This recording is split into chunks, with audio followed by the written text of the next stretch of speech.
Action Film Autopsy. Hey, hi. I love that opening. Oh yeah. Oh yeah. There you go. There you There you go. go. Hands, open hands, kids. Open That's hands. right. That's right. That's Oh right. yeah, Ultraman, Shin Ultraman over here. That's awesome. Yeah. I like that. That's my stuff right there. What is going on, everybody? That's right. PhatSamuraiGuy is back again with another episode of Action Film Autopsy. That's right. And we got in the heezy. That's right. Kung Fu Santa has returned, Sifu Santa, and the special guest, the legend. That's right, the master of remaster, Frank Djeng, has returned to the channel. Welcome back, Frank. Thank you, sir. Thank you for inviting me back. It's been a while. You can call him Master Remaster. You can call him Remaster Master. You can call him Master Up, but you don't have to call him Ray. Or Blu-ray. We can call him Blu-ray. We can call him Blu-ray Master of Remaster. Yes. Frank has been on fire as of late. Well, always with the audio commentaries, man. That's right. Eureka, 88 Films. He's on fire. Many more. Can you give us a little what's coming out soon, or is it on the hush, Frank? I can give you, I mean, we have the In the Line of Duty box set coming out in March from 88 Films. We also have the same film coming out from Eureka for the UK. Also, I mean, they already did Yes, Madam. And Royal Warriors is next, and then the In the Line of Duty 3 and 4 in March. Yes. We have some Ringo Lamb. Yeah, you go ahead. Different audio commentaries for Eureka and 88 for the same movie. Yeah, but I make it different. I make them different. Of course you do. I know you do. That's awesome. Yeah. Then we have Ringo Lamb's Burning Paradise coming up. Chow and Phat, Rich and Famous, Tragic Hero coming up. And there will be, I can't tell you the titles, but there will be some Jet Li and Stephen Chow titles coming too. So. Woo! Fire. And you're working with FJ, you're working with all the guys. It's just awesome. Yeah, no, it's great. FJ is great. We just did the commentary for God of Gamblers, in LA. So yeah. Nice. I'm gonna have to pick. I'm gonna have to buy all. I'm buying them all, Frank. There you go. I'm buying them all. That's the only way. Before we get started tonight on the best and worst of 2022, I can't wait to hear what Frank and Rick have to bring us today. What we're going to do is right now. This is right. What we're going to do is we're going to start with we're going to start with Frank's list first. We're going to go through the worst, honorable mentions, and then the best, and then we'll go into Rick's list, and it's going to be interesting because some of Frank's might end up on Rick's worst, or vice versa. So it's going to be fun. Really interesting stuff here. Yeah. But before we get started, quick shout out to chat in the house. That's right, Movie Dojo Army representing. We got Jake Hall, Lady Danish, Heather in the house, Psych Long. That's right, functioning adequately. He says, "Hell yeah, Rick."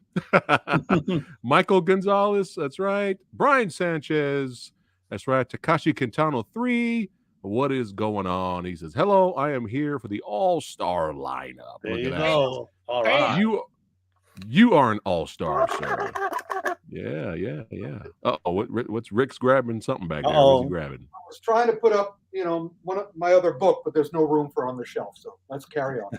It's all good. It's all good. Well, yeah, we can go ahead and have some fun and jump right into it.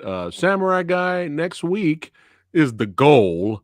Me and Lady Fabula are going to be doing our own best and worst list. That's next week. I hear that. So this is more of Frank and Rick's choices today, but Samurai Guy will chime in. I did see some of these, so we'll have some fun here. All right. We're doing the best action and worst action. Yes. That's what the Action Film Autopsy. Yes.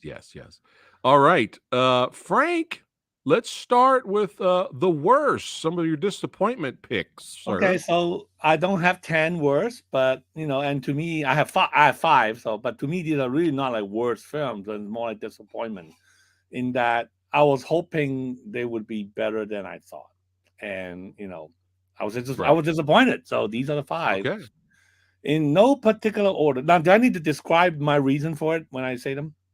Well, let's see what they are first, and then it's a discussion. It's a discussion there. All right, so my 5 disappointing films were in no particular order: Doctor Strange, the Multiverse of Madness. Okay. Black Adam. Okay. Thor: Love and Thunder. Thor: Love and Thunder. Okay. Yeah, Thor: I'm Love and beginning to Thunder. see a theme developing here. Okay, Love okay.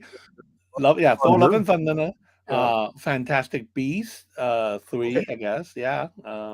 Yeah, the Vuelve a la Magia, solo es cines, próximamente, and Wakanda Forever. And what was it? All right. Wakanda Forever.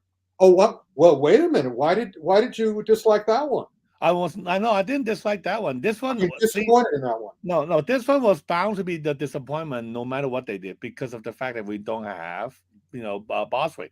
We don't have, Chadwick we Boseman. don't have the Black Panther no more. I mean, the guy who did it died. So Oh, whatever, like okay. I was so excited about seeing him coming back, but the fact that he's not Right. coming back just means that whatever they did is not going to top whatever original plan they had with him participating. So So that's you came into the movie disappointed.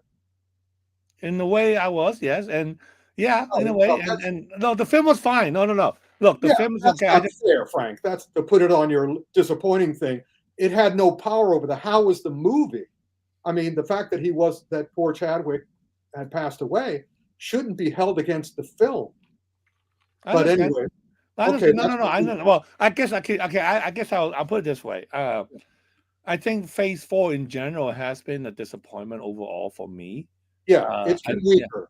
Yeah, But because I thought Wakanda was one of the stronger of the Phase 4. which one was that? Wakanda. Well, yeah, that is one of the stronger one, yes. But I think the problem, my general overall problem with Phase 4 was I don't know where it's going. I don't know where I don't know where the story is going. I don't know what the big plan is. Right. And to me, actually, the one that I really like among the Phase 4 films was Eternals, because I thought Eternals was really the only one. I know, just hear me out. I thought Eternals was the only one that had this theme that kind of encompassed the whole celestial, the whole overall big picture of it. That you felt that there's a threatening power in the celestials. That was to me the only film that really kind of ties in with the overall arc of the story. What's great about today's action film autopsy is that the viewer is going to get a complete look, because you and I are yin and yang. It's like, your reasons are different than my reasons. Right. And and also it really makes, with all three of us, it makes it very clear to each his own. Everybody's going to have their own taste and their own reason. Now, it's interesting. Your reason for finding Phase 4 of the Marvel stuff weak is the opposite of my reason. Your reason is you don't know where they're going. My problem with it is that I see where they're going, and where they're going is anywhere they want. Because of the multiverse, because of the quantum realm, they can do whatever they want. And that's the same with the Eternals. The Eternals goes the entire history of humankind, all points of the planet. I'm just going, pick a place and do it. Stop going all over the place, because one of my phrases, patent pending copyright, is when anything is possible, nothing is interesting. Because there's nothing to hold on to, because anything goes at any time. So I'm just sort of like, but you'll see on my list, no, that's not true. Thor is on my list, but that's for a different reason. And some others. We'll get to my list. Do you want to do your best now? Well, let me quickly just explain the other Yeah, I want to hear why Frank was disappointed with these movies. Go ahead. Right. Frank. So I already mentioned Wakanda Forever. Right. And then, it's a fine film. It's just that it could not top my expectation of him being there, because he's not there. That's the main reason. Yeah. This is not your worst. This is your most disappointing. Exactly. These are not worst. These are now, the problem with Doctor Strange 2 and Thor was, again, Doctor Strange 2, I thought that they went the wrong way with having Scarlet Witch be the villain. I really thought that they should have gone some other way. That was my main thing. It's just like she turned so fast from, and her reason for becoming the villain was kind of. Well, that was from the comic. Right, from the comic. Right, I understand. From a comic, from a TV series and all that. I just felt that it could have gone somehow. I don't know. It would. Did you want a completely different villain and not have Wanda exactly? in it? I wanted someone else different, not one of the Avengers, so to speak. So. Let me do this face. Okay, go ahead. Okay. Thor, I just felt that is, I don't know. I just felt that Thor: Love and Thunder didn't contribute to the. Well, it was a mess. Yeah, it was a mess. Exactly. Yes. Mm-hmm. I mean, there's a great 4-hour. They should have done that as a series. Yes. Agreed. Because as everybody knows, Taika Waititi, the director, just filmed like crazy. He went all over the place, and they were cutting huge. I mean, if Thor: Love and Thunder was a human body, it would have been without its arms and legs. Yeah. And so it was just, again, an inexplicable mess. We'll get into more inexplicable messes. I agree. No, it was a mess, and it's just like it didn't. I don't know. It didn't contribute anything to the whole Phase 4. Right. The other two, Black Adam, I didn't like I thought that they had no idea what tone they should take. It's like they started dark, and then they have that teenager kid. It's like, okay, we have to, we first have to please the people who like the dark stuff. I like the dark stuff, okay, and then you have that teenager. I know, the teenager coming in, and then it's almost like it took me out of the picture, and then it's like they didn't know what to go. They didn't know what tone to set. They knew that their main character kills people, and then they kind of discarded that later on. Like, oh, he's a good guy too. He's really a superhero. And it's like, well, no, you should stay with, you should maintain the same tone that you want to maintain, not like switching back and forth. Yeah. Of course, I didn't have a problem with the tone. I had a problem with the incredible stupidity. Yeah, no, it was also a pretty. It was incredibly stupid. Yeah, I mean, as I was watching it, I felt that this is not for the demo. Like, this is not for my demographics. I like the stuff. Yeah, I like the dark stuff. I mean, the Batman. I like the dark stuff if it's great. Yeah. I dark don't great. like the dark stuff. It's stupid. Yep, true. I mean, he shows up from the very moment he shows up. Makes it clear that he's all powerful and he's totally willing to kill people. Yep. Totally willing. Yep. He has like an army of people to kill, but what does that army of people do? The first guy empties his gun into Black Adam. Black Adam kills him. The second guy empties his gun into Black Adam. Black Adam kills him. The third guy, the fourth guy, the fifth guy. I mean, they're all standing around with loaded guns, and it's like nobody notices that when they empty their gun into this guy, nothing happens, right, except that he then kills them. Right. And they just keep doing it. And then the Justice Society shows up, and they land, and they're the Justice Society. They're there to make things right. So what is the first thing they do? They say, Black Adam, let me give you a choice of two things that you're never going to do. And it's like, Black Adam goes, well, I can't do that. And they say, well, then we have to fight. And I'm going, why? It's just, the movie is nonsense. That's on my best disappointed list, Frank, because I was disappointed in my buddy Dwayne Johnson. When I was in the WWF at that time, Attitude commercial, I got to meet Dwayne Johnson. I got to talk to The Rock. I got to hang with The Rock. And I've enjoyed what The Rock has been doing in his career up until here.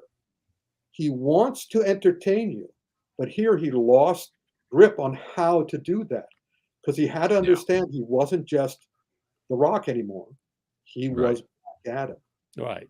And so if he's trying to make the Black Adam The Rock, it didn't work. Right. And again, stunningly, completely, utterly, repeatedly stupid. It never got I have to chime in on the stupidity, Rick. Yeah. So you know how last time we talked about it, I didn't see the movie yet until recently. So you know how you mentioned that, when the Justice Society showed up, especially Hawkman, the first thing Hawkman says is, as soon as Hawkman shows up, the first thing he says is, stop what you're doing and bow down. Actually, it was worse, Rick. Yeah. It was worse. Yeah. No, it was worse, because when I watched the movie, it wasn't Hawkman. It was actually Dr. Fate who came in, which is worse because he's supposed to be the wise one. And what he said and what Dr. Fate said was worse, Rick. He told Black Adam, stop what you're doing or die. This is worse. I mean, Well, yeah, again, I had to throw that in because it's hilarious. well, very true. It's stunningly stupid. Yeah. But No, let's, Dr. Fate was the best thing of the whole film. I mean, Pierce Yes. Brosnan, I thought was great. Yeah. Yes. I agree. All right. Okay, so Frank, disappointments for. Oh, go ahead. one more. So the Fantastic Beast. Oh Yes. God. That was that was my last disappointment. Well, I was disappointed because like they knew already how bad the reception to the previous film was. They had a chance to improve it, had a chance to make it better, and they didn't.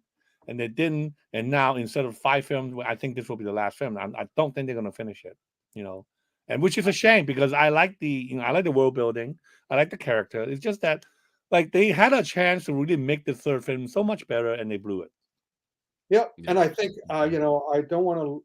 I do actually want to leave it at the feet of J.K. Rowling because she insisted on writing The the screenplay. screenplays, even though it was very clear from the very first she had no idea how to do a screenplay. Yeah. I mean, I've worked in many different mediums, and writing a book is, and most writers, most comic book writers and book writers think that every other medium is the same. But I've worked with comic book guys who tried to write novels and they couldn't do it because each medium is different. Right. And again, they kept on. They didn't want to lose the connection with J.K. Rowling, even after she put her foot in her mouth repeatedly. But so they keep betting on this and they keep, slicing their own throats. It's a shame. It is a shame. It's a shame. And yeah, I just hope that I just wish it was been much better. And I came to the movie. I came to Secrets of Dumbledore figuring there was no way it was going to be better, and it wasn't. So I wasn't disappointed. I was okay. Yeah, this is exactly. It's one of the better of those movies, but it's very dull. It's boring. Yep. Cinematography's great, actors are great, but whatever. It filled time. Yeah, Frank. I mean, number one is still the best. Did they waste Mads Mikkelsen? Did they waste him? No, I mean he's always great, but there's nothing around him.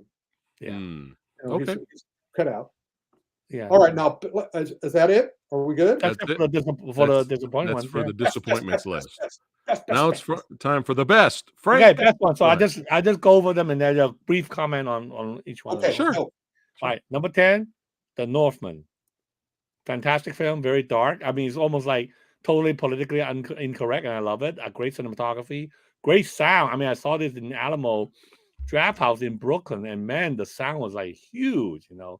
Wonderful film. I love it. I just love it. I mean, like it really took you back to the day of the Vikings. That was great. Number 9, RRR, the Indian action musical comedy drama, what have you. It's a long film, but it's long, but it's very entertaining. It's an Indian film. It's not long. It's normal length for an Indian film. Yeah, normal length for Indian film, and I love the action. Very creative, crazy, out of the world stuff. And even though the British villains are kind of your stereotypical British villain, it's still great fun. So very enjoyable film. Yeah. Number 8, Bullet Train. It was it could be better, but to me it was still very good. I mean you can sense the Tarantino inspiration, and also like the first third, and like the beginning third, the film was the most kind of like the confusing part where he set up everybody, and also he gave everybody a backstory. But then once they got on the train, when the train started going, everything kind of tied in together. And I just love how Brad Pitt, really kind of, you can tell that Brad Pitt was having fun in this film. Like there's a scene where he was talking to Sandra Bullock at the restroom in the restroom on the train, and he, because that being a Japanese train, they have that bidet thing, where you have water and air flushing, the total thing, washer thing. And while I was talking to her, he just started blow drying his hair and stuff. I thought that was hilarious. And remember, it wasn't Sandra Bullock; it was the robot Sandra Bullock. Okay, there you go. Her face was weird. Right. Go ahead. And the thing that I really like about it gave you expectation that in the end this train's gonna either crash or derail, what have you, and it gave you that. Yeah. It really gave you what you wanted to see, and for that I really appreciate it. You wanted to see. Yeah, I want to see. It's a live action anime. Totally agree. Live action, and also I love the use of music. Like again, like I said, Tarantino but they use the 2 Japanese songs very nicely. I really love those sequences. So, so good. Yeah, Bullet Train number 8. Number 7, All I right. know Rick's not gonna like this. Number 7 is Ambulance. Again, this is kind of like Michael Bay light, but still, it's entertaining. The story, you kind of really didn't know how the story will go, and the drone shots are incredible. I mean, that to me was the greatest ass. It's almost like, I mean, it's just like Michael Bay showing off, like, look what I can do with the drones. Right. Look at these shots. Look how I Like can do what it. you like. Yeah. See, it is transformative. Like, look, I love Michael Bay. I think he's a great technical filmmaker. Okay, don't get me wrong. I know people don't like him. I know story-wise, it's shit, but technically, he's a great technical filmmaker. No, I'm serious. I love. I like Bad Boys too, Yang, man. I'm Bad sorry Boys to too. interject. I I'm mean, the sorry Bad to Boys, The Rock. Come on, Armageddon, and then I love the last 2 Transformer film with Mark Wahlberg. I think they were really wonderful. But again, this is kind of like him kind of coming back to form a little bit, but not quite. It's still not as technically still not as complicated as like what he did with the Transformer stuff. But still, the drone shots alone make this very entertaining. All right. Okay. So all There's you some need good is a action in there, though. control. There's some good action. There's some violence. Some good action. Oh yeah, tons of violence, rated R. So tons of violence, tons of swear words, and I love that use of the Christopher Cross song "Selling." That sequence was great. So anyway, highly. I mean, I love it. Yeah, it blows There you things go, up real Frank. good. There you go. Yeah, explosion. Michael Bay. So anyway, Ambulance number 7. Now number 6 is kind of like I wouldn't say call it a tie, but I just want to list them together because they're both animation. Okay. Now, the obvious choice, of course, has been Minions, Rise of Gru, because our good friend Rick Myers is the consultant. No, look, I love Minions. How much did he pay you? How much did he pay He you? didn't pay me I a pay him dime. No, I pay him. Yeah, I there paid you him yesterday. Yeah. Yeah. So, all right. So Minions, no, Minions was lots of fun. Okay. I like the good thing about these 2 animation films. Well, okay, I'll name the other one is Puss in Boots. Okay, Puss in Boots: The Last Wish. So these 2 are my animation favorite this year. Now the Minions, yes, Minnie Myers. Yeah. There you go.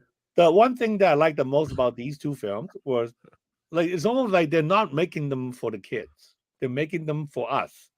They're making Nice. Yeah, they're making these films for people like us at a certain age where we can appreciate certain humor, and also they can do certain like homage and parody. Like Minions, obviously, 70s kung fu, blaxploitation, what have you, disco, Enter the Dragon, all that stuff. Great stuff.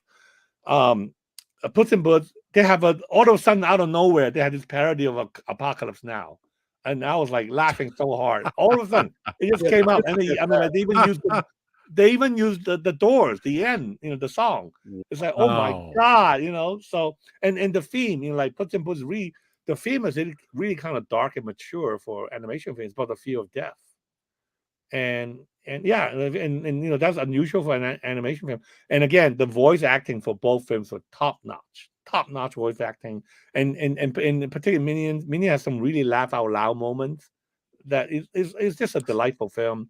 And I think whatever Rick contributed to it, I think it was great. It was delightful. I would assume all the kung fu stuff in the Minions was great. And then the Puss in Boots, the humor is nice. It's not as laugh out loud as Minions, but it was like a chuckle. It's more like oh yeah, that's good. It's more like smart humor, and the voice acting again wonderful in both films. So nice. Those are number 6. Number 5, Everything Everywhere All at Once. Again, saw this in Alamo Drafthouse in Brooklyn. Didn't know what to expect, and came out having a great time. The story was great. The creativity is off the charts, and this the creative way they make all those effects. You can tell like almost all the effects are practical, which is fantastic. And also, you have all these homages to, like in the Mood for Love, Wong Kar-wai, and the story is like really just like how the Chinese title. They actually have a Chinese title for the film.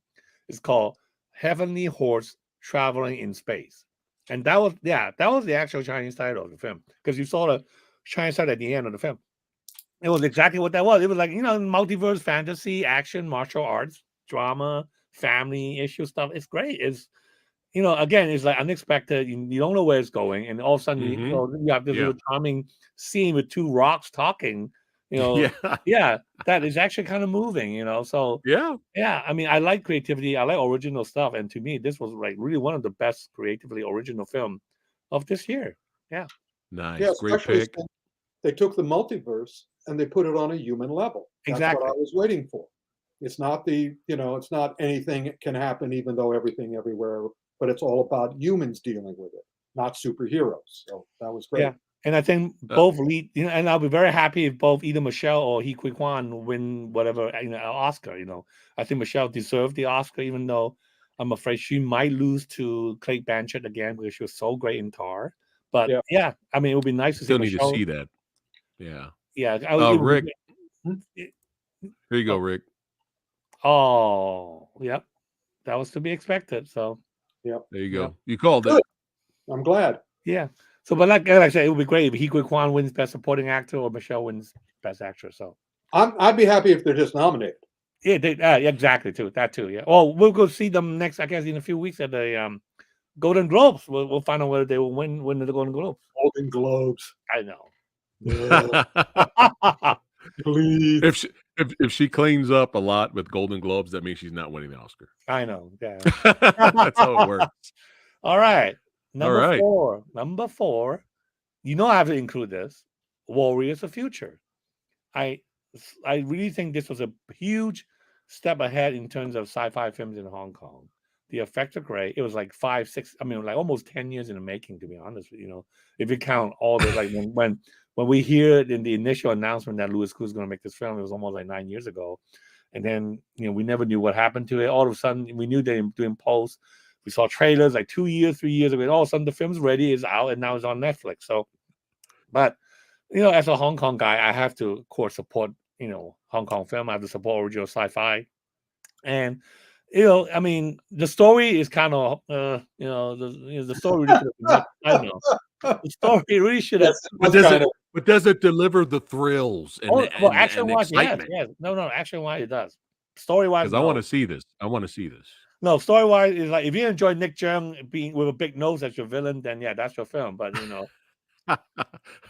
he was wearing a fake nose. Nick Djeng has a fake nose. Like, why does he have to wear a fake nose? But yeah, I mean, the effects are great, and I love what Louis Koo is doing in Hong Kong film. You can tell he's really supportive of the Hong Kong cinema. He's trying to kind of revive the Hong Kong film industry, and God bless him. He's spending tons of money on all these films. Good luck. Yeah, good luck, exactly. And surprisingly, Hong Kong film doing well box office wise this year. With non-action films. All these drama and stuff, they're making really a lot of good box office there, and hopefully it will kind of continue at least for a while, and that we'll see more action sci-fi films from him in the future. So number 4, yeah. Frank, All right. Is this based off of anything? No, original sci-fi. Oh, all right, all right. Copy that. Copy that. Okay, top 3. Number 3, The Batman. So I like the top 3 movies on my list were the one that I actually went back to see it twice, or I'm going to see them twice in theaters. So this was definitely one of them. I mean, it's like the Blade Runner of comic book films. It is noirish, it's beautiful, the story is great, and again, like I mentioned before, I love my comic book movies dark. This was dark without being like Snyder dark. This was still, it's still very rich in color. The story was great. I think Robert Pattinson is a great Batman. Moody, tormented, and I love the fact that they went back to a detective story. Like Batman started as a detective. Yes. Except he was an incompetent detective. Yeah, it was an incompetent detective. It's almost like, oh yeah, year one. Year one, and yeah, he could have been a better detective. But still, I like the fact they go back to the detective origin of Batman, and art direction is wonderful. Music is great. It sounds great. I mean, those drone shots are great. Damn drone shots. How are the drone shots in Warriors of Virtue? How is the drone shot? Warriors of Future. Warriors of Virtue. Virtue is that kangaroo. I like Warriors of Virtue better. So yeah, I mean, Batman, and I can't wait to see the next, whatever they're going to do next, especially with probably assuming with the Joker and Penguin again. So no, I think Batman's wonderful. Yeah. All right, number 2, Top Gun Maverick. What is it? Top Gun. Oh, that's number 2. That's number 2. Oh, And I know. I know. I will explain why this is not number 1 later. But Okay, go ahead. for a sequel that is 37 years in the making, it Mhm. really, it really kind of meet all the expectation and more. It has to be good. Yeah, you knew this Tom Cruise is going to be great, but really, it was wonderful. I mean, the action scene, the storyline, and again, it's almost like it was made not for the new generation anymore. It's made for people like us who grew up watching the first film, who kind of we knew all the lines in the first film and all the characters, and it really kind of brings you back to that era. It brings you back to that mentality, and the action is great. What can you what more can you ask with him putting you in in the cockpit and with all the great design of the film, design the action sequences. It tells you what they need to do, and then of course they show you how they're gonna do it, and with all the obstacles and how they're gonna overcome the obstacles. But yeah, wonderful film. And number 1, so the number 1, and I have to explain why this has to be number 1. Okay, Avatar, of course. The drone shots were great. The drone shots were great. Look, when was the last time you have seen a film like Avatar: The Way of Water where the entire last hour is one giant action sequence? True. Since Fury Road, right? I mean, look, this has to me this has the best action sequence since Fury Road. Yep. Bar none. Wow. Yeah, I mean, Wow. just nonstop action from the last hour, and look, I mean, Of it's a a long movie. 3-hour movie. I know it's Hour of a 3-hour movie. 3-hour movie. Like they didn't even go to the water side of the planet till like the second hour. Like the first hour, they're still at the original Avatar area. But look, Go ahead. he took his time. Maybe, but I like what he did to Stephen Lang's character.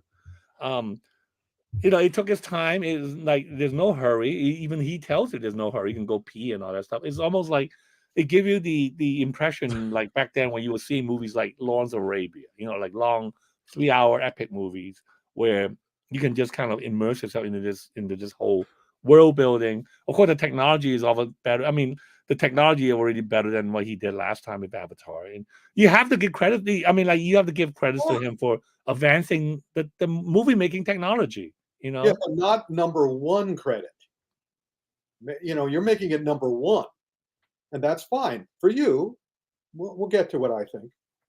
It's all right, Frank. If you like it, you like it, man. No, It's all good. no. It was hard for me to choose between 1 and 2. To me, they're really like should I choose Top Gun as number 1 or Avatar? And I really have to kind of go with Avatar because in terms of the technology, I think Avatar is a little bit more ahead than Top Gun, just a little bit more But because again, the world is created. Yeah, you're the tech guy. Yeah, I'm a tech guy, You're exactly. the tech Right. guy. I'm So not the so it was one of the best almost 4-hour tech demos you've ever seen. Yeah, but again, like I said, that whole last hour is just It's all action. Yeah, it's all action. If I can get the last hour on its own, I'll be happy. Because the last hour doesn't have all the incredible stupidity leading up to the last hour. Again, it's not as stupid as Black Adam, but it's still incredibly. The characters are Forrest Gumps. They're all Forrest Gumps, and that's fine.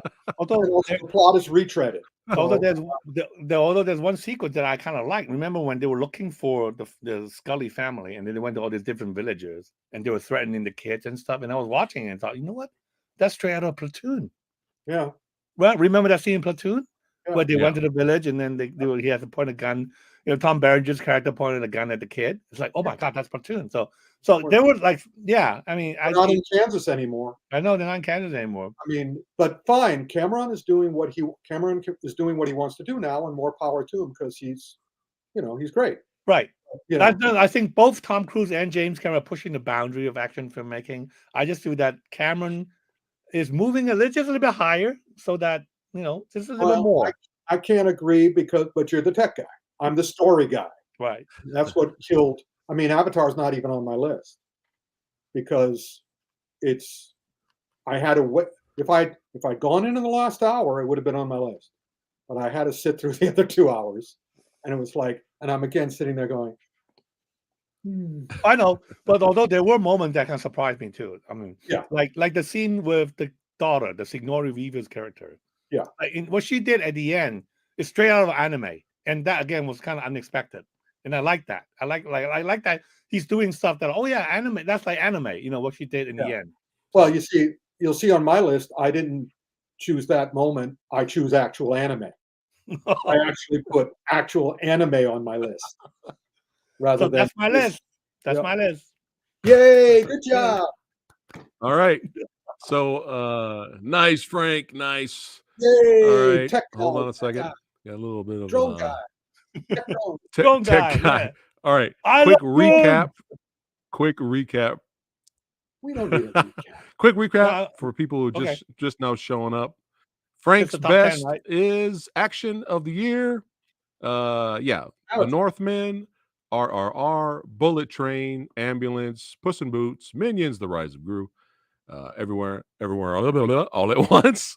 Warriors of Virtue, the Kung Fu Kangaroo film. Oh, That's no. The Batman. What is the future? I know. I'm just messing with you. I know. The Batman, Top Gun Maverick, and Avatar: The Way of Tech Demo 4 hours. Water. All right. The way of tech. All right. The way of tech. There you go. What am I doing? First? You are doing Worst. your worst. Worst. Wait, hold on. Or I'm going 1 to 10. I thought I had your let's do it. Yeah, we'll do is it worst or disappointed for you, Rick? Oh, it's worst. It's worst. Okay. Worst, then honorable mentions, then best. Oh, honorable mentions we're doing?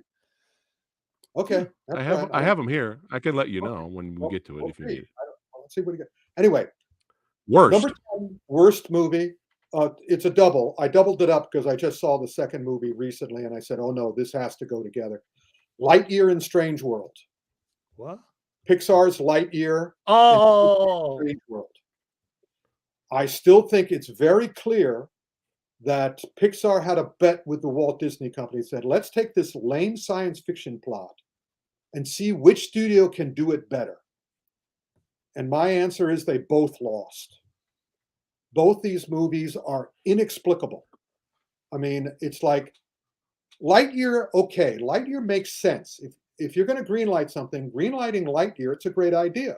And the idea that you create the movie that got the kid who bought the Buzz Lightyear toy from Toy Story, you make that movie, the movie that excited him about Buzz Lightyear, but then they make this turgid, stupid, awful, dumb, dragged out adult movie, which no kid would ever love.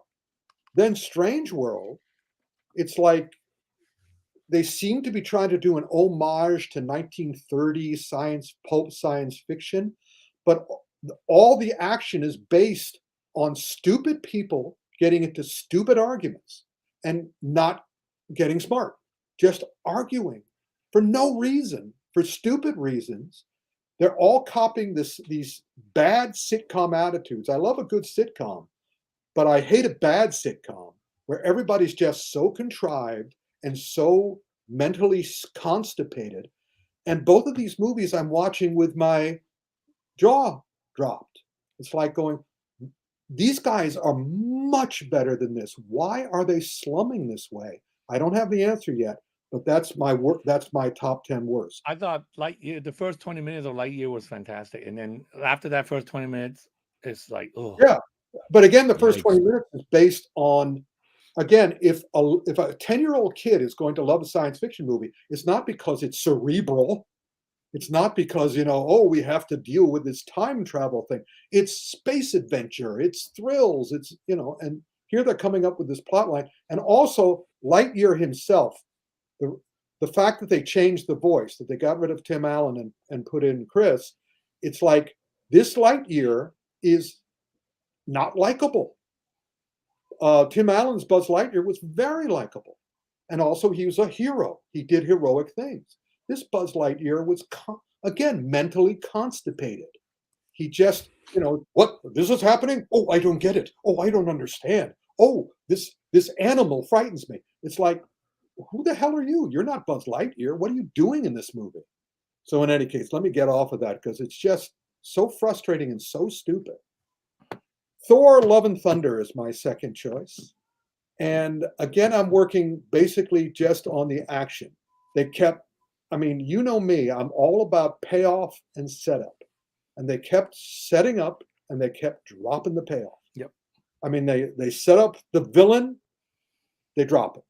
They set up Jane becoming Thor, they drop it. You don't see her become Thor. And the action is, again, all of it, it's kind of like, aren't we having fun? Isn't this fun? No, you may be having fun, but I'm in the audience and I'm not having any fun. And again, just that ending where Thor gets all the children to fight the god. I mean, it's like putting the kids in danger? What the F, man? And of course, Jane shows up and says, of course, me fighting will kill me. It's like it was all over the map. And I'm pretty sure that if they made it into a series, it would be a lot more amenable. But they seem intent. There's always a moment in like the 9th or 10th season of a great comedy. It happened in Cheers. It happened in The Office, where the writers just get tired of their characters. And so they do mean things to their characters on the 9th or 10th year of a sitcom because they don't have any new ideas. And so what seems to be happening with Thor, since Chris and Waititi seem to have control of them, is they've come to hate Thor. Let's make a total a-hole out of Thor. And I don't want you to make a total a-hole out of Thor. I collected the comics. Thor was not an a-hole.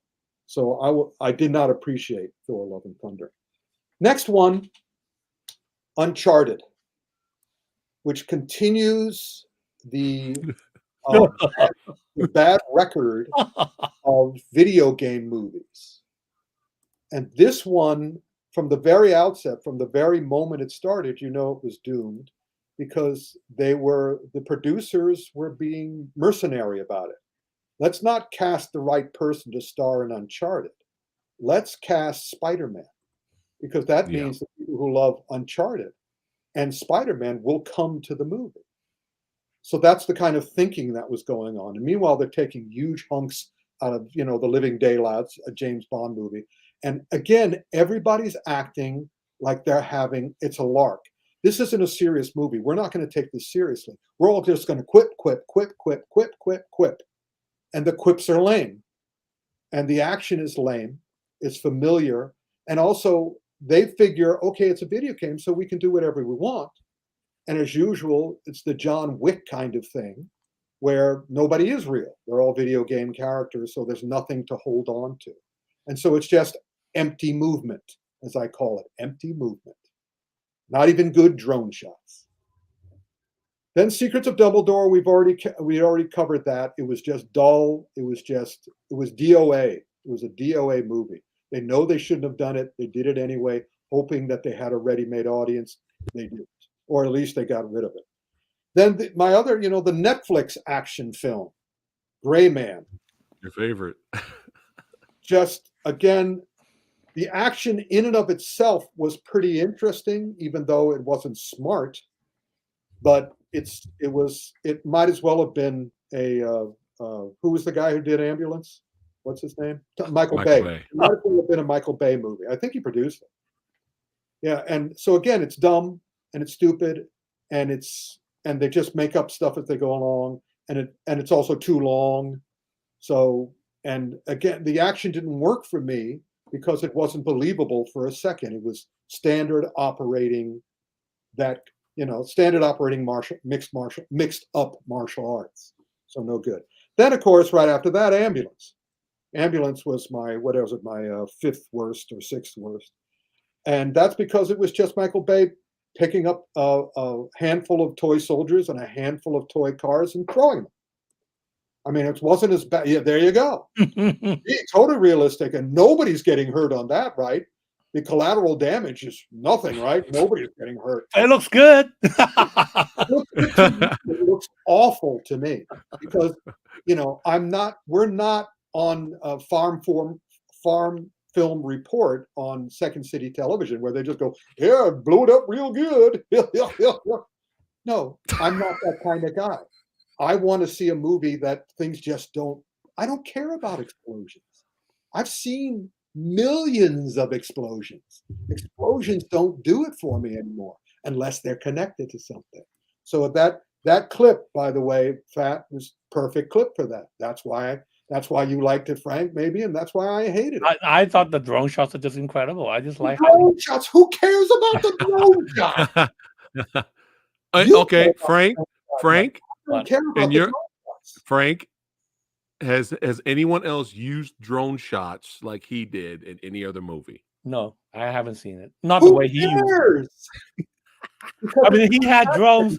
He had drones like flying sideways, upside down. It's like turning angle while going at high speed. I mean, come on. Hey, let me get a drone and I will throw it at a camera. And it's like, wow, that's never been done before. Who cares? The story has to work. The characters have to work. I have to feel something other than derision.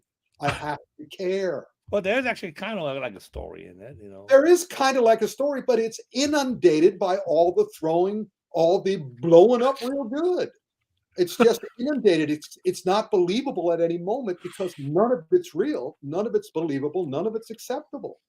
Anyway, let's go on. No, I think for Michael Bay, you kind of have to leave your brain at the door sometimes. Yeah, but I need my brain. I left my brain when I was your age. I left my brain by the door, and I just sort of went great. But now everybody's doing that. Everybody can do it. Not everybody can make a great movie that affects me. And he, like I said, he's just picking up toy soldiers and toy cars. Samurai Guy can do both. I can turn my brain off. There we go. My next is Fistful of Vengeance. Another Woo! The follow-up to the television show, whatever that was called. Woo, and again, it was more chop sake sui. It was Guilo forcing Asians into their idea of what an Asian film is. And they obviously have no idea what a good Asian film is. So they just have all this lame stuff, things coming out of nowhere because, hey, the Kung Fu audience will swallow that. Well, F you guys. I feel bad for the people who were forced into it and, who were collecting them. Yeah. Tony Jaa specifically. It was Tony Jaa, right? No, it's Iko Uwais. Oh, Iko. Yeah, I met them both. Yeah. Right. Yeah, I felt bad for him, but not so bad because the check was good. If the movie was. But Rick, it had the greatest in finale fight sequence ever of all time. Come on, where they just dangle them. Hashtag just dangle them in the air. Dangle them in the air. The live action Mulan beat them at that because the live action Mulan dangled Jet Li. They dangled Jet Li at the end of the live action Mulan. So that's beat out. Shout out to stuntman Kyle Wong, our boy Kyle. He that meme when we did our review of the film. So hashtag just dangle them. If you don't know how to fit, you guys making martial arts movies, the kung fu movies out there, you don't know, you have no ideas for your in finale fight, just dangle them. Just pick up all your actors and do that. All right, go ahead, Rick. Next worst is Black Adam, and for the reasons I've already said. Just again, really disappointed in The Rock. I'm sorry, but The Rock will learn from this, and The Rock will get better. What do you think of what James Gunn is doing to DC? I don't know what he's doing to DC, unlike everybody else in the world who seems to be able to read his mind and know him personally. I mean, I'm not going to prejudge him. I'm just saying that better DC superheroes be under the gun than be back in Zack Attack. Better a gun than Zack. So I'm going to wait and see what he does because I really enjoyed Peacemaker very much. I enjoyed the Suicide Squad. No, I didn't enjoy the Suicide Squad. I did enjoy the Guardians of the Galaxy Christmas special and the two Guardians of the Galaxy movies. He has ambition, he has taste, he has smarts, and hopefully, and also he's very friendly with Kevin Feige. He knows Marvel. He will try to he'll try to roll his own, as Rex Stout used to say, rather than copy. He'll have his heart and his brain involved.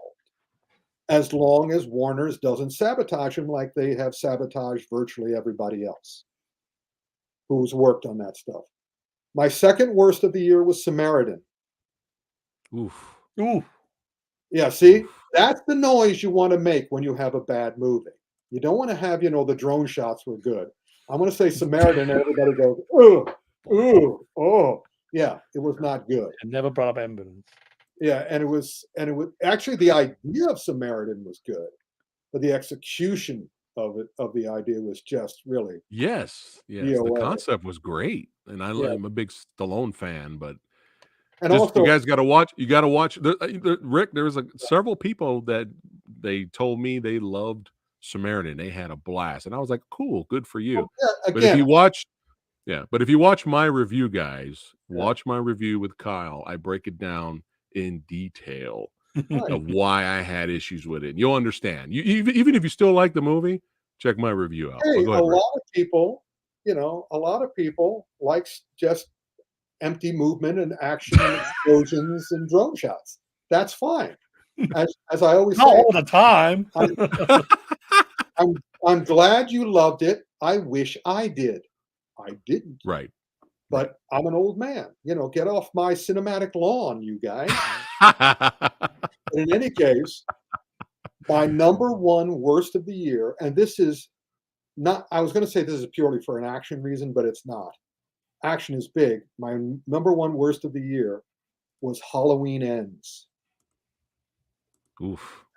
And mainly it's on this list because of there's only really one fight in the whole movie, and it's at the end between Myers, no relation, and Laurie Strode. And it's terrible. It is a terrible fight. Not only has Laurie learned nothing in all her bouts with Michael, but Michael has lost his ability to fight too.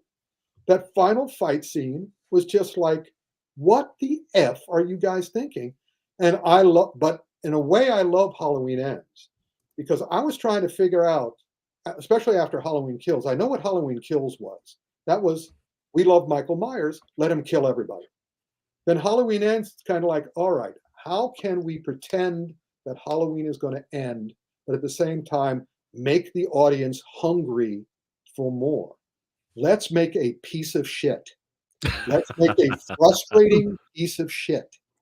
That Pinocchio can stare at. That was terrible. You can't end it like that.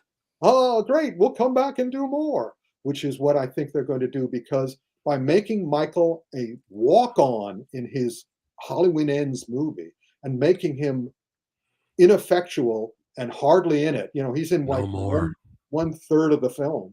No more. I think that's what they were doing. But even so, it was my worst. Now let's get to the best. Before that, you had a few honorable mentions, of course. Up first, you have Minions, of course. No, actually, I'm not going to. I mean, I'm very happy that it turned out. I'm very happy they did that drawing for me. I'm very happy they listened to me and did a lot of the things that I suggested they do. I was very happy that they gave me an end credit, which was amazing because I was not contracted to have an end credit in that film. Oh, but they did it anyway, cool. and it was like, gee, that was because trying to get a credit in a Hollywood movie is really tough, and usually you have to have it contracted up the wazoo before you get it. And not only did they give me a credit, they gave me a credit at the beginning of the end credit. Yeah, pretty early in the end credits, yeah. With Wade and and they separated my credit and Wade Eastwood's credit. We were both creative consultants from the other people on either side, rather than just. And I was like, they like me. They really like me. So yeah, I was gratified, but at the same time, I wasn't going to say it's one of the best, especially when you get to my best list and you see the animation that I have on my best list. Right. So, but you have two others. Very flattered and gratified that Frank thought it was one of the best because the drone shots were so good. Hey, cut that drone shot! Come on. All right. I'm an action guy. I beat my jokes to death.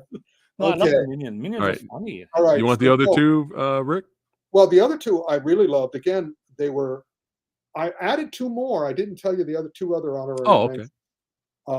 But the two animated honorary mentions was Chip and Dale Rescue Rangers. Oh. Yeah. That was an fun. awesome movie with I was every surprised. imaginable kind of animation in it. A real wit. I mean, another great example. This is another great example. It was an animated movie where they still made me care about the characters. Awesome.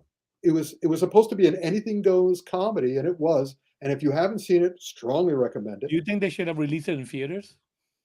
I don't care because I haven't gone to a theater. I've gone to a theater like 3 times in the last 3 years, and every time I've gone to the theater, I've been disappointed by guess what, Frank?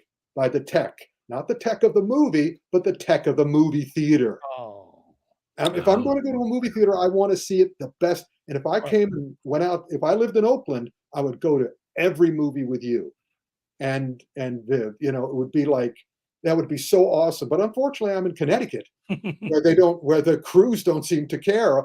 If even when I went to see one of the things that is on my best list, one of the top New York theaters, Laser IMAX, they still fucked up oh, in the showing of it. And I was like going, I would rather stay at home. My stereo is better. The screen is better. The projector bulb is better. was the Lincoln Center one? Was the Lincoln Center one? I'm sorry? Was it the Lincoln Center IMAX? No, I wish it was the MIC 25 on 42nd Street. Oh, God, horrible. Yeah. Well, yeah, but they keep ruining the shots. Yeah. So in any case, whatever. I've Avatar, because of that last hour, I put on honorary mention. If you can tolerate the first 2 hours, which I could tolerate it because I saw the first one, and this is a retread of the first one with even weaker motivations. The motivations for everybody's behavior are extremely weak. It's just James Cameron saying, I'm just doing this to advance things technically. I'm creating an animated movie to advance the art of this kind of animation. And as such, absolutely glorious, but so empty. All I wanted, I didn't need it to be I just wanted to be at least 50% substance. I mean, this was all eye candy. I wanted, a little brain candy, just a little brain candy. That's all I want. I love style, but I want a little substance. And he didn't even bother with it. I mean, how much substance do you think was in that film? I counted like 10% of a 3-hour film. There were some clever things. The Sigourney Weaver daughter character was, and what would happen is I'm sitting there in the audience like this. I can't even eat in the theater now. I have to wear my mask for whatever reason. So I couldn't even just stuff my face. So I'm sitting like this, and every time something interesting happened or smart happened, then I would go, oh, keep going, keep being smart. No more smart, no more smart. The smart goes away right away. But I saw the first one. I understood that he was writing it from the standpoint of a tween. He was writing it like a tween kid who loved science fiction. But I don't know what he was writing. He was writing it like, I'm just going to string scenes together so I can do this technical stuff. And as such, the last hour, was great, but separate. It didn't have any emotional value at all. Anyway, I also rewatched, speaking of a great action movie, it was just too brutal for me, but it deserved to be brutal. It's on Netflix, All Quiet on the Western Front. Oh, It yeah. is not a pleasure, but it is a pleasure. It's a great adaptation of the original book, and it really they just, all the previous versions, even the Oscar-winning version back in the early 1920s or whatever, couldn't do it the way the book was written. This was able to do it the way the book is written. Nice. Like, bam, really tough. Those are my honorary mentions. Let's get to the best. Do you have one more? What was the other one? You had of Dragon Ball course. Super. Dragon Ball Super superhero. This is an awesome movie. I wanted to see this so bad. Now that's anime, Frank. Have you seen it? I haven't seen it, no. Oh, look for it, buddy.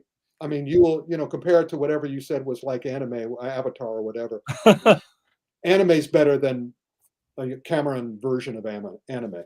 That's a terrific, entertaining movie. And I loved it from an action standpoint because even though they're doing martial arts, they're adamant that they're doing martial arts. They're not pretending. Only Whis, yeah, there we go. Very good, Michael. Only Whis, the only character in Dragon Ball that does kung fu is Whis. You know who Whis is, everybody? Hold on, I think I have Whis over there. I do, yeah. I moved Whis over there. I replaced Whis with Kung Fu Kevin over here from the Minions. But anyways, Whis is a great character from Dragon Ball. But the rest of it, they're martial artists, but they're martial artists who are constantly learning to be better martial artists. Every single Dragon Ball episode is about them improving and learning and trying. And also they understand that their fights are bouts. They're not trying to prove that they can beat the other guy. They're trying to be better than the other guy. So I just loved it. You know, it really does scratch the anime, Geeky. We got more anime coming, Geeky. I'm going to buy that on Blu-ray. Yeah, if you can get it. They're very, as you know, Japan is, that's another reason I'm really looking forward to actually going to the Comic-Con this year next year, rather than being on video. Being there with you guys, and let's go onto that floor and get all that anime. Let's get stuff, man. And I'm pretty sure that we'll be able to get Dragon Ball Superhero by then, and the one that's on my best list. Now, isn't Dragon Ball Superhero like Crunchyroll? Isn't that on Crunchyroll? I think I've been looking for it. I can't find it yet. Yeah, because I thought they have all the Dragon Ball stuff now. So. Well, I'll keep looking for it then. Okay. And then I can't tape it off it, but then they'll release the Blu-ray as well. Mm-hmm. The Kings are in. Let the fun begin. Hey, sexy Sexy Sumo. Sumo. It's an hour late. Yeah. Speaking of that, now. Top of my best, number 10 of the best list, I'm going from 10 to 1, Bullet Train. Now, Bullet Train, for the most part, I don't like assassination movies. I don't like movies that give the idea that 25% of the entire Earth's population are assassins. Because these movies are just filled with hit people, filled with killers, and I'm just like going, and of course, they're stronger than dirt. They're stronger than life. So I've gotten very bored with them. All right, another movie about assassins. I don't like assassins. Assassins are horrible people in real life. But Bullet Train, as you pointed out, Frank, spends the first hour setting everybody up. Mm-hmm. And then if you set them up, what do I love? What do I and Hitchcock love? Payoff. They paid it off. Not only did they pay it off in an action way, they paid it off emotionally. I cared about these characters. The three main guys, the brothers and the Brad Pitt character. And also I love Brad Pitt because, spoiler alert, everybody, it turns out he's not an assassin. He's a bag man. He's replacing an assassin who fucked up and couldn't do the job. Mm-hmm. So he shows up to do the job. So he fights differently than everybody else. He fights like Jackie Chan in a way. He's trying to avoid the fight. He's trying not to get hit, while everybody else is, again, trying to prove what a badass assassin they are. Yeah. I really enjoyed that, and they carried that through. They carried it through the whole movie. The ending was a little ruined for me because of the crash. Yes, you're right. They had to have the crash. Yeah. My idea as a kung fu guy, what would have made me cheer at the end of the movie is if they had avoided the crash, if they had worked together to avoid the crash, and just have Sandra Bullock there in a car and the train just stops. And then they come off, and then it blows up. After that, if it blows off after they come off, I would have cheered. And also the way Sandra looks nowadays, again, she looks like a mannequin version of herself. And I always go, every time I see her, I go, oh, because I love Sandra Bullock. I think she's great. And she just started to look like she was made out of plastic in the Lost World, whatever that Lost City, which Brad Pitt was also in. And that's an entertaining film, but again, silly. All right. My second favorite my list, The Batman. And again, he was fighting the way he was taught. And also he was fighting like a child who had lost his parents. So then I understood all of it.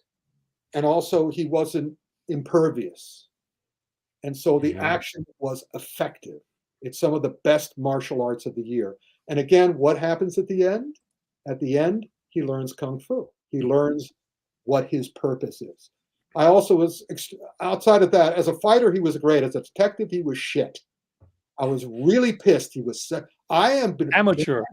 when I heard that this director was going to, Matt was going to bring the detective comics back and make him a detective, I was thrilled. And then he made him a total incompetent. Mhm. I was just like going, I love Sherlock Holmes. I love Ellery Queen. I love Nero Wolfe. I love Perry Mason.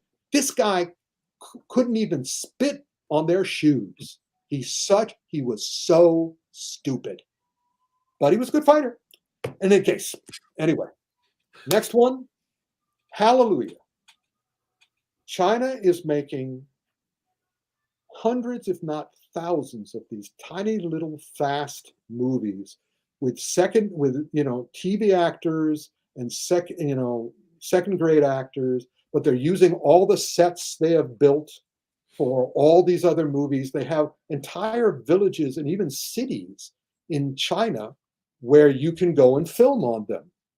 And so they're able to do it cheaply. So they're making all these cheap, quick, fast little movies. And my favorite one of the year, the best Kung Fu of the year, Fearless Kung Fu King on Haya. It's, most of the other of these movies that Haya shows are ripoffs of martial art movies, of Japanese versus Chinese martial art movies. This is a ripoff of Shaw Brothers movies. This is clever. This is smart. They put together fight scenes that are imaginative, not just you punch, I block, that kind of stuff. It was a breath of fresh air.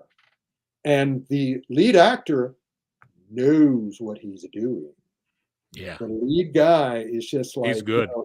He may not have the Donnie Yen charisma, but man, he knows how to fight, and he knows how to kung fu fight. He was kung fu fighting, and whenever he's asked to fight on screen, you can see his eyes light up. He just sort of goes, "Okay, watch this." So yeah, I strongly recommend Fearless Kung Fu King. It's worth getting the free trial for Haya. And also, while you're there, also, what is it? What's the other one? What's the Grandmaster of Kung Fu? Yeah, the Grandmaster of Kung Fu. Yeah. Yeah, that's a great double feature. That is very derivative of, again, Japanese versus Chinese. But as Phat and I were talking about it, as soon as that lead character, it's the actor who replaced Donnie Yen in the Ep.9 series. And as soon as he opens his hands, watch out. You're going to see some really good Kung Fu. Anyway, then next, how many people on this show has seen The Woman King? I have not. I've seen the trailer. You've seen the trailer. I've seen the actual movie. It puts to shame everything on your best list, Frank. Wow. It puts to shame everything on your best list. This is a African martial art movie with women who know their shit.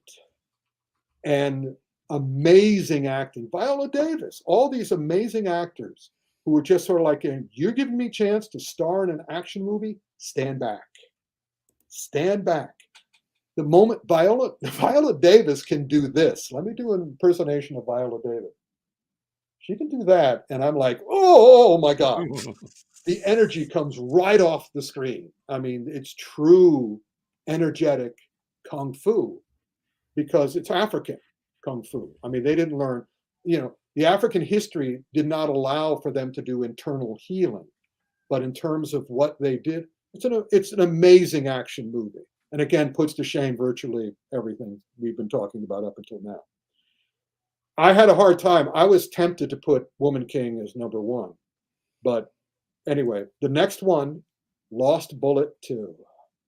Yeah. Which really kind of means Lost Bullet and Lost Bullet 2. They're both on Netflix. Watch them, and there's going to be a Lost Bullet 3. Woohoo! That guy you see on the screen there, he is an ex-stuntman who is the creator of this series. He stars in this series. He knows what he's doing. And this movie is corrupt cops, fight scenes, and car chases. And all of it are real. They're all real. There's not a moment of digitalization anywhere. And the fights are choreographed in a new fashion that are similar to the Japanese choreographer who did Hydra and Baby Assassins, which are both on Haya. But these are even better. These are super realistic, extremely smart. You know, I look at all the 8711 stuff, and it seems all the same to me now. You've seen one fight scene, you've seen them all. They do, because they're training actors. Everybody is trained, you know, in the 6 weeks or whatever amount of time they have. So they all look the exact same on the screen. They all look the same. These guys are stuntmen. These are ex-stuntmen who know what they're doing. And so they're able to do something that goes far beyond what any actor can do, because you don't want to damage an actor. I mean, that's not fair to the actor, but these guys are proving their shit, and their shit is good. And again, it shows you the difference between seeing something like Ambulance, where everything's just a toy, and seeing real cars getting into real damage, doing real things. And as a human being, it will touch a part of you. It'll hit you in the gut rather than just sort of like splash on your eyes. Watching those other movies are like splashing water on yourself. It's, you know, whatever, it just runs off. These movies are like, oh man. I mean, I remember watching the fight scenes in Lost Bullet 1 and 2 and going, oh. You know, it really affected me. And that's the stuff I love. Next, speaking of anime, speaking of animation, one of the best films I've ever seen, One Piece Red Film, or One Piece Film Red. Depends on whether you're in Japan or in America. This was incredible. This was stunning. This was staggering. This was amazing. I mean, as I'm watching it, it's washing over me. It's incredible. It's basically, it's also a musical. And so there's all this astonishing J-pop in the movie. And I'm just rocking and rolling in my seat from the very beginning. It starts with the first song. And then it just, I mean, I was reminded of Coco. I went to see Pixar's Coco with an animator from Blue Sky Studios and a story person from Blue Sky Studios. And each of them reacted the same way at two different parts of the movie. When they did the 3 million color shot at the beginning of Coco, the animator went, whoa. And then when they had the big twist in Coco, the story person went, whoa. Red Piece One Film does the same thing. I mean, they have every kind of animation possible. And in one shot, they have it all in the same shot. They have all the different animation styles in the same shot. And they all balance. And we're talking about limit animation to computer animation. And my eyes felt like a pinball. I mean, I was just a pinball machine by the end of that movie. I was very happy that I saw it on not the official IMAX, but on the New York IMAX, where the screen isn't bigger than your eyesight. So I was able to take it all in. And I also knew that it was amazing. I mean, again, I'm just reacting. The plot changes, the animation changes. They hit you in the gut, they hit you in the eyes. Again, it's brain candy and mind candy. And I knew I was in a good place because the last shot of one of the major characters, again, I choked up. It's an amazing movie. And if you know One Piece, if you know about One Piece, which is the longest running anime and manga in Japanese history, then it's even better. But you don't have to. They tell you the story. It's good to watch the movies because they're like something like 700 episodes of the show. But they have about a dozen movies. So you just have to watch a couple of the movies and then you could understand where this is coming from. Because this goes back to the very beginning of the series and it connects it to the end. Again, amazing, amazing movie. Then Everything Everywhere All at Once. Again, they hit me in the feels. They were doing Quantum Mania. They were doing the multiverse, but they were doing it from a human level. And I also, speaking of that, you see the eye there. I'd also recommend the what's the movie with the shell? The Marcel the Shell. with shoes on. They did an animation of that, which is also beautiful and wonderful, and you should find that as well. So we don't have to talk anymore about that. Michelle is great.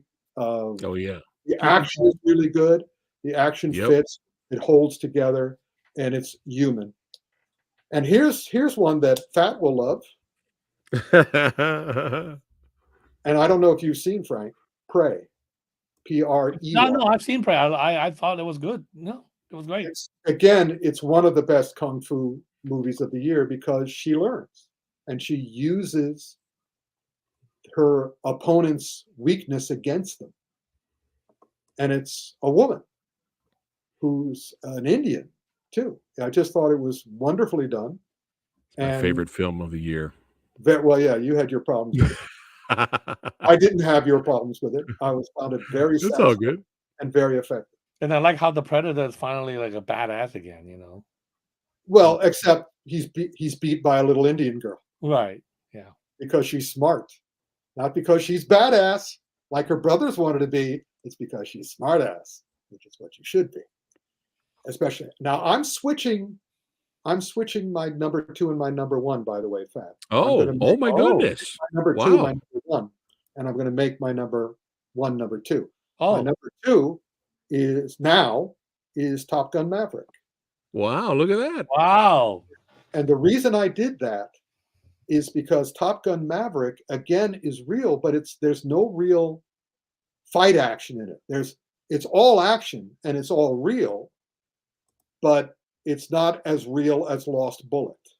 It's a wonderful entertainment. It's an extremely satisfying entertainment. It's rollicking. It brought me right along. But again, I was just like, that was a great movie. But my new number 1 now is RRR. Because It's special, it's different, it's revolutionary from both an Indian and an American standpoint. It is the optimal Indian movie. They've taken the Indian movie, which back in the day after I finished my first martial art movie book, I wanted to do a book on Bollywood movies, but they hadn't permeated America enough. They didn't do enough subtitling. They didn't do, American audience didn't really know Indian films. I watched a lot of them. Also, there were too many. There were too many of them for me to get a handle on them all. But the ones I loved. But RRR has done what I was unable to do, which is it's gotten to everybody. Everybody who sees that, and it doesn't matter what your nationality is, it doesn't matter what age you are, it grabs you. It grabs you by whatever part of you want it to grab you. Yeah, I wish I would have seen it in theaters. By the time I wanted to see it, it's too late. They already took it off. But I saw it at Cinema Me, and it was still awesome because again, my theater upstairs is better than the theaters I went to. Cinema Me. So Cinema Me, I call it Cinema Me. Cinerec. Yeah, Cinema Me. The sound is good in my cinema. The color is perfect. I have a 4K HD, and it was just awesome. And it really was spectacular. Look at this little clip right here. Look at this. Are you kidding me right now? Yeah. This is amazing. Well, what's amazing about it? Go watch it. Go watch it, everyone. On Netflix. Wait a minute, Phat. You compare that to the clip that you showed of Ambulance. And it's like, why is one effective and the other one is just why is one is empty and one is Come on, Frank. No, it's true. Come on, give him something. True. One is lightweight and uncaring and a brat throwing toys, and the other one is all right, Frank. Artist figuring, because again, it's clear in RRR that they attach wires, that it's a lot of wire work, that all the animals it's creative. Created. It's creative though. But it gets you in the head as well as the eyes, because he knows how to set up characters. He knows how to ground people. In Kung Fu, we call it rooting and settling. He knows how to do that. No, don't fight that. I know Kung Fu. He knows Kung Fu. I know Kung Fu. And also, and Frank knows. Frank has already said, from a tech standpoint, he really enjoyed these things. Yeah. But I'm not coming at it from that point. And Frank is younger than me. Frank doesn't need to feed his soul with every movie that he sees. At this point in my life, I do. Even though I see a lot of movies that don't feed my soul. I mean, I've seen all the movies that we've talked about, but I'm not going to put them on my top 10 list. And I'm putting them on my bottom 10 list because they weren't satisfying or smart as fun. I need smart. Frank doesn't need smart, but that's okay. I need smart. I love Tar. I thought You Tar. like, Tar is and Banshees or Inisherin. Those are great, smart movies. Yeah. I mean, but when you see an action movie, you don't need. I give it a little bit of liberty when it comes to action movie. Let's put it this way. Yeah. Well, now that I'm action guy. So anyway, those are our lists. And Nice. Are we done? Well done. Done, both of you. Yes, of course you can.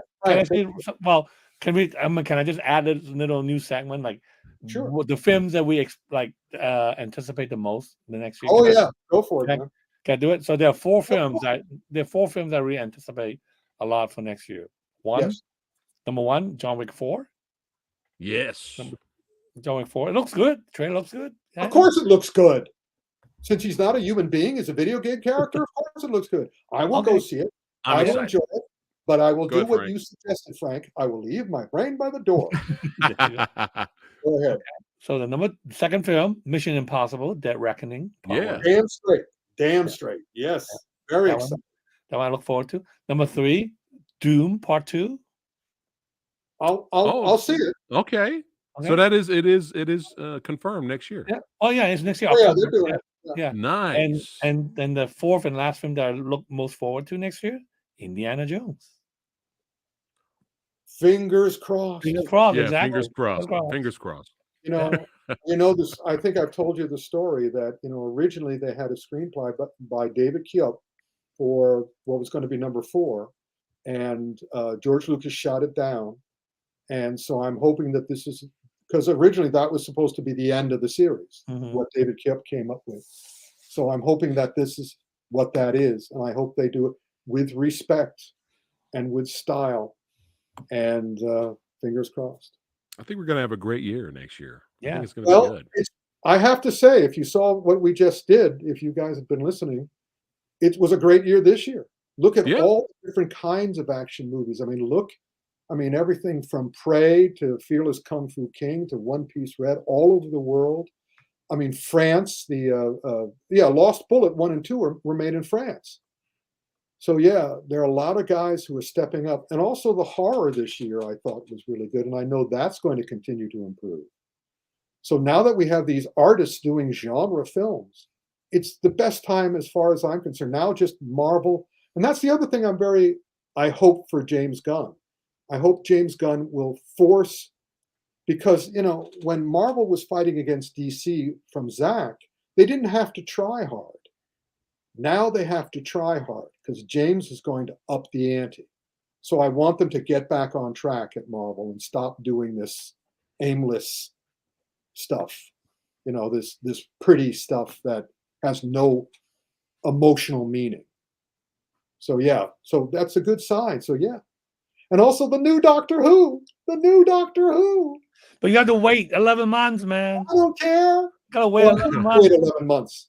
November, right? Bring back the old Doctor Who, and they'll have 3 specials, and that'll give me a taste of what the new Doctor Who. Yeah, like this year we're gonna have 3 episodes, and then we have to wait another almost a year just for the new series. I mean, come on. I'm happy. Well, after Chibnall screwed the pooch, I'm going to give Russell T. Davies as much time as he needs to get it back on track. And listen, hey, I've been watching since 1975. I can wait. I can wait for this as long as it's good, because I watched what Chibnall did, and it was just made me cry. I know. It's so bad. Yeah. So I mean, she was so good. It just wasted the script. Ruined by the scripts. Yeah. Yep. Copy So that. that's, and also I'm going to be curious as who's the new James Bond's going to be. Oh, yeah. But for the most part, I see each movie as they come. So if Mission Impossible, I'm definitely excited about because they have proven themselves. But the other ones, I'll see how they are. As you know, I see everything anyway. So it's not like I'm looking forward to it. I'm just it's not, no, I'm sorry. Let me change that. It's not that I can't wait. It's that I'm looking forward to it. You almost We're said already waiting. Frank, it's And all right, Frank. Frank, Yeah, there you represent. go. Frank, That's represent wild. mindless. Yeah. Mindless I'm all there. entertainment. Yeah. I like it. Mm-hmm. You know, Leave Rick your likes brain to at the have door. Yeah. Rick likes to have steak. Me and Frank like some pizza. No, I at can't have McDonald's steak once in a anymore. I while. have tofu. I have fried tofu. Oh, fried tofu. There you go. I have delicious. Well, Okay, this Dashi. was, yeah, there you go.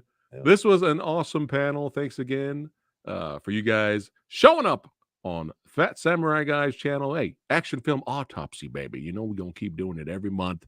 That's right. And check the description. That's right. Check the description box below for the links to follow Rick's son. That's right. And to follow Frank. Buy Autumn Blu-rays coming out. That's right. 88 Films, Eureka. Oh, yeah. Just I look did up Frank 47 Djeng. I I'm did gonna 47 get- I'm gonna comments get- for this year. I'm going to get both Jesus the 88 Christ, and Frank. the version to hear both your audio commentaries. I cannot believe it. 47 this year. I can't believe it. Oh, amazing. Holy shit. I know. Wow. Yes. So make sure you guys follow them. And if you're new here, hey, thanks again for watching. And let us know in the comments below what your guys' favorite picks, best and worst action movies of the year. Let us know in the comments below. And don't forget to like, share, and subscribe, all that good stuff. And out of all of these wonderful movies that they picked today, my favorite out of all of them has to be Warriors of Virtue. Is my favorite pick of the year, baby. I'll That's how we tell roll. Ronnie you that. He'll be very happy. Great Let's go, drone shots Ronnie. in that movie. Great I drone love shots. Ronnie. That film, no, seriously, though, that film needs to be released on video. It's been out of print for so long, It's not on Blu-ray. It's not like DVD's out of Is print. it even on DVD? I don't even I know think if it's it's out on of print. DVD. Yeah. It's long out of There you print. go. so, yeah. That's Samurai Guy's pick. All right, guys. Thanks again for watching. Oh, Happy New Year, everybody. Happy New Early Year. Happy New Year to you I Happy guys. Happy New Year. Yes. And we'll see you on the next one. Take care, guys. Keep Thanks for watching inviting me, action guys. Bye. and representing Kung Fu, baby. We'll see you on the next one. Take care, guys.